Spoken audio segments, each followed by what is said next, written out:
Hey everyone, I'm Steve with South of Sanity Farms.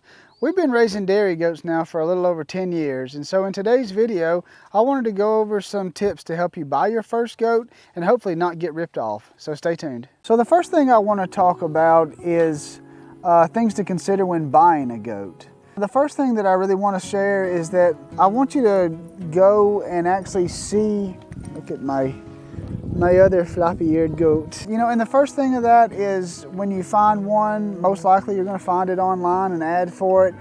I want to encourage you to actually go to the seller's farm and go look at the goat yourself. You know, some sellers will be eager to want to meet you somewhere, and you know, that's all good and well, but I think it's so important to see the farm and see, you know, how the goat was raised, and you're really not going to get that kind of idea on the goat unless you actually go there to it. As inconvenient as that may be sometimes, they're, you know, pretty long drives to get there. But because you know, there was one time we pulled up, you know, the goat looked good online, and even the pictures of the background, they looked really nice. But then we got there and it was just that goat was on a dirt field. There wasn't a blade of grass anywhere to be seen. It was on I remember the guy brought out like a box of animal crackers to get it to come to us, and anyway, so there were just a lot of red flags about that goat, and we just left. It just wasn't for us. So I think it's important to, you know, to go to the seller's farm and, you know, just see for yourself the conditions how they raise their goats. The next thing is the behavior of the goat. Like, I want to have, especially if it's a young goat, I want it to be inquisitive and curious, spunky and playful. You know, and then the older goats, I mean, I still want them to be able to come up to me, you know, to check me out. And if you've got one that's just kind of laying off by itself, I mean, it's not necessarily a deal breaker, but it would be something to kind of raise a red flag to investigate a little bit further. So I want goats that are active, you know, and you can just tell a lot just by their body posture, you know, if they feel good or if they're, you know, not. So just kind of seeing how they behave is important. Yeah, the third thing to consider when buying a goat is its physical condition. I mean, there's so many things to check for when you're buying a goat besides its physical behavior. And, you know, and so really for me, the first thing, as long as they're acting okay, I mean, you can kind of look at them like, I want a goat that has, you know, a soft, smooth coat. You know, sometimes, and our goats will get it too, where they get mites or lice or something, and you have to treat that. But look, if their coat's like kind of, here, come in here. So like her coat's really soft, but like sometimes you'll see goats and their hair will look like they've been biting on it, you know, and a lot of times they'll get mites and stuff, you know. But this goat, she's a young one. She was born this year. But she's been a really healthy goat, you know. So another thing to look at is, you know, besides their coat, is you know, their eye color. And hers is okay. It could be a little bit better, but if you can pull down their eyelids and see underneath it how it's pink, you know, that's what you're looking for in a goat. If it's white, you know, it's a sign of anemia, and most likely it's a parasite problem, although there are lots of other reasons that a goat, you know, could be anemic. So, but something to check is you really want to see that pink color, and sometimes you can, you know, look at their gums, and, you know, the gums to me aren't the best indicator. You know, there's a lot of talk about the FAMACHA scoring, you know, and that's a good tool to use when you're evaluating a goat, but I would not let that be like the 100% deciding factor on whether it's healthy or whether it needs to be dewormed or not. Because I mean, I've had several goats that I can pull down their eyelid and they could be a 4 in the morning, and then I can pull it down, it could be a 2 in the evening, you know. So there's other things that go into it, you know, but it is a good starting point to check them. And we'll talk about dewormers and fecal testing, all that later in the video. But eyes are definitely one thing to look at. You know, another thing is going to be their weight.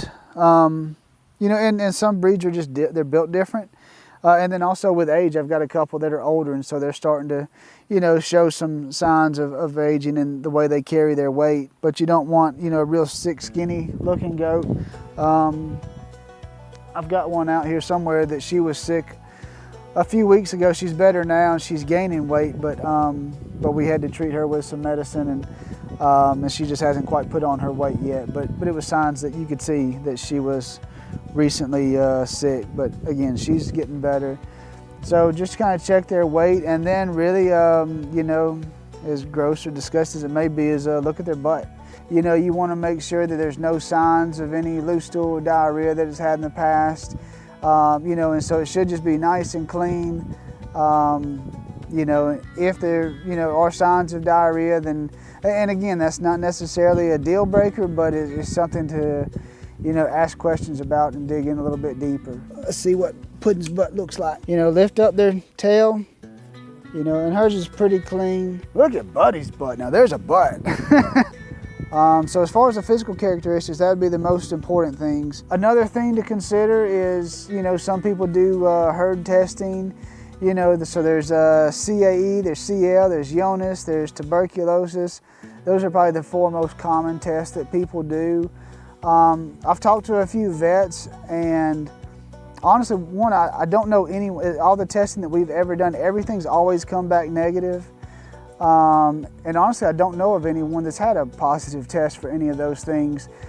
But I was talking to my vet last year about it, and he was talking about how there's like either a lot of false positives or false negatives. You know, and so he didn't sound too confident that those tests would be a definitive yes or no as to whether it has or not, because sometimes they can carry the disease but not show any signs of it, or it may not even show up in the blood work early on in it. So, you know, that's kind of a tough one.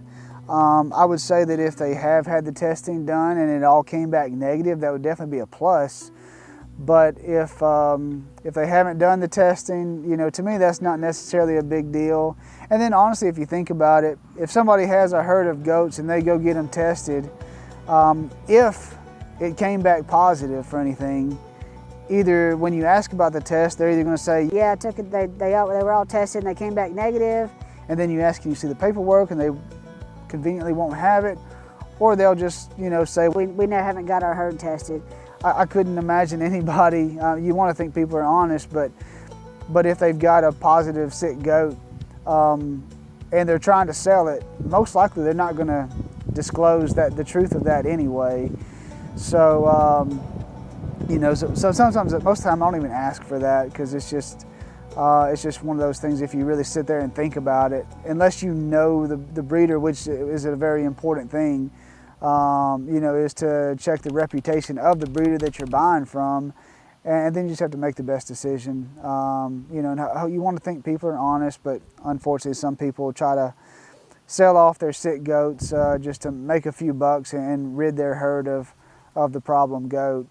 And sadly, they just pass on those poor genetics and diseases onto another person's herd, and then it becomes their problem. So anyway, testing is good. That's not another deal breaker for me either when I'm purchasing a goat, unless it came back positive and they actually shared that. You know, another question that's important to ask is about its deworming schedule and vaccine. And again, deworming is a very opinionated and controversial subject.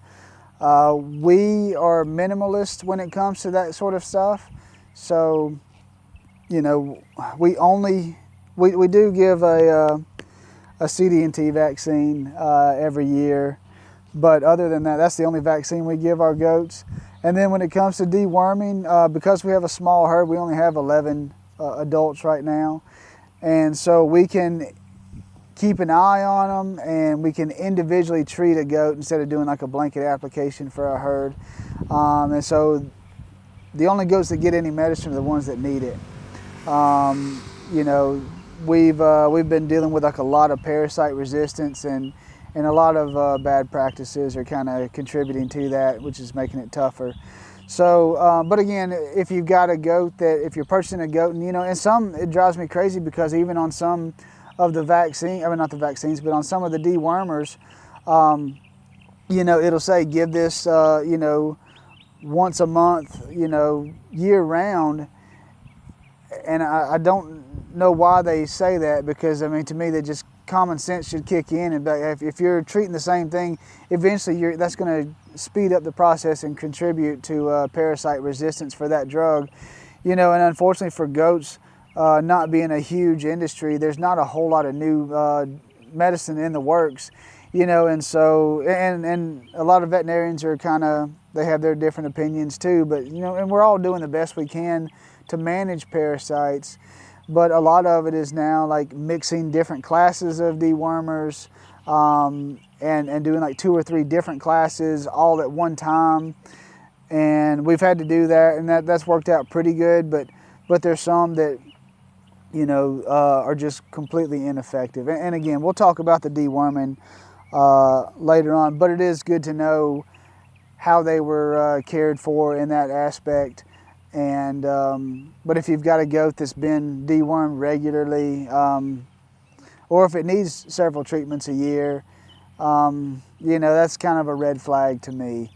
You know, we breed our goats for healthiness and for as parasite resistant as we can get in goats, you know, along with, you know, their temperament and their milk production. So anyway, but that's something to ask. And then also, as far as how it's raised, like what's their feeding like?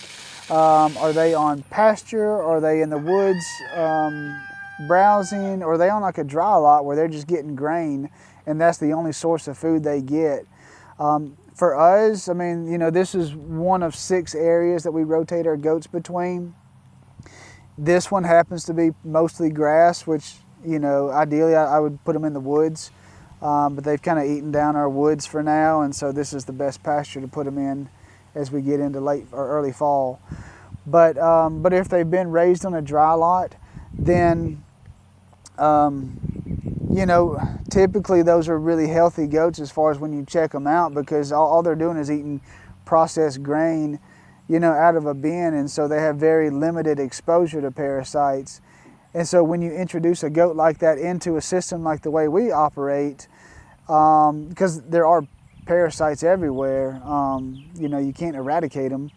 And so a lot of times those goats would be the ones, just because they haven't developed a strong immune system for stuff like that, that they're going to get sick and be problematic in the future too. So again, their feeding schedule is definitely something to consider. So another thing to consider is going to be, are they registered or not registered? I mean, obviously, if you have if you're buying a registered goat, then they have the paperwork, and you can, you know, trace back their lineage, and you can see, like, you know, as far as their again, for us, we raise dairy goats, so we can see their dairy genetics in their previous generations to kind of make an educated decision as to whether we think it'll be a good future producer for us. And again, the paperwork, that's not even something I really personally care about.